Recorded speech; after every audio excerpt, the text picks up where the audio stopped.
Bonsoir Nicolas. Bonsoir Xavier. Alors on a entendu un extrait donc ce nouvel album de la Belge Anne Pierlet, c'est pas mal. Anne Pierlet n'est peut-être pas la chanteuse la plus connue en Belgique, mais c'est sans doute l'artiste à l'univers le plus atypique. Elle est à la fois provocante, envoûtante et son instrument de prédilection, Xavier, eh bien c'est l'orgue d'église. On le retrouve dans la plupart de ses compositions et c'est la puissance de cet instrument qui donne toute la saveur et la sensualité à sa musique. Et ce nouvel album a d'ailleurs été enregistré dans l'église Saint-Jacques de Gand en Belgique. D'ailleurs, Anne Pierlet sera en concert à Paris en octobre. Xavier, où ça, à votre avis? Eh bien, dans une église.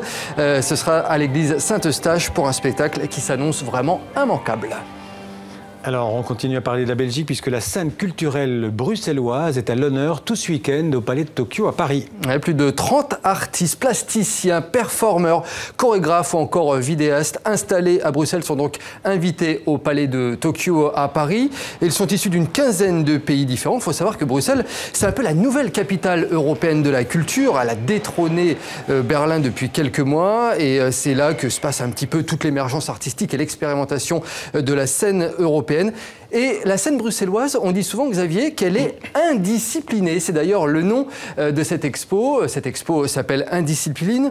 On a justement interrogé à ce propos Dirk Snovart, l'un des responsables de l'événement. Écoutez. Nous sommes en fait face à cette scène émergente qui est assez jeune, qui cherche encore à prendre ses marques. Donc on a mis un peu le phare sur des gens qui sont encore un peu dans l'ombre, mais qui sont aussi disons, par la nature de ce qu'ils font, perturbants pour les programmateurs parce qu'ils sont vraiment indisciplinés. Et donc c'est pour ça aussi qu'on a pris le mot, c'est pas vraiment le transdisciplinaire, c'est plutôt le fait qu'ils sont peu disciplinés. Voilà, des artistes indisciplinés, parfois un petit peu fous, même on peut le dire. Certaines performances tentent de nous amener carrément dans un autre univers. C'est le cas du collectif Atomique 3001. Il nous propose de nous libérer et de nous abandonner par la fête et par la danse. Regardez, écoutez.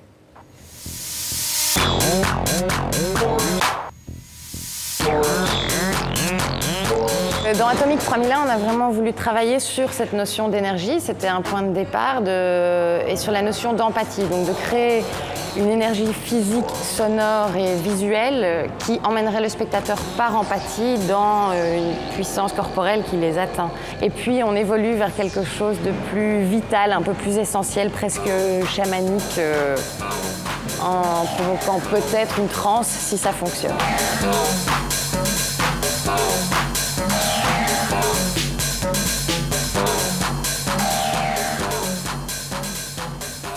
Voilà, Indiscipline, c'est tout ce week-end à Paris. On regrettera un petit peu, Xavier, que ça dure pas un petit peu plus longtemps. C'est vrai que c'est vraiment sympa comme exposition. Ça aurait pu se prolonger quelques jours de plus. Courez-y, donc Palais de Tokyo. Et puis on va partir au Québec pour terminer. En ce moment se déroule le Festival des musiques émergentes. Ouais, c'est la 14e édition cette année.